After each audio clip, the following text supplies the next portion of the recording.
حدود حرم میں شکار کا کرنا، حدود حرم میں شکار کرنے کی جزا۔ اگر غیر محرم شخص حدود حرم میں شکار کرے یا شکار کو ذبح کرے تو یہ ذبیحہ حرام اور مردار قرار دیا جائے گا،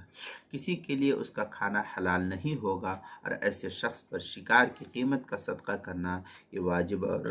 ضروری ہوگا۔ چنانچہ اللباب فی شرح الکتاب کے اندر ہے وَإِن ذبح المحرم صیدا مطلقا او الحلال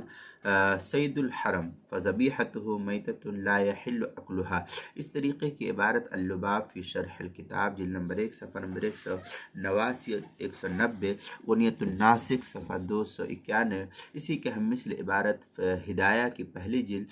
صفحہ نمبر 304، تبیین الحقائق جو زکریا بک ڈپو دیوبند کا چھپا ہوا نسخہ ہے اس کی دوسری جلد صفحہ 385، المبسوط للسرخسی جو بیروت کا چھپا ہوا نسخہ اس کی 5ویں جلد صفحہ نمبر 85، فتاوی شامی جو زکریا بک ڈپو دیوبند کا ہندی نسخہ ہے اس کی تیسری جلد صفحہ 609، کتاب المسائل تیسری جلد صفحہ 207، عنوان ہے حدود حرم میں شکار کرنے کی جزا۔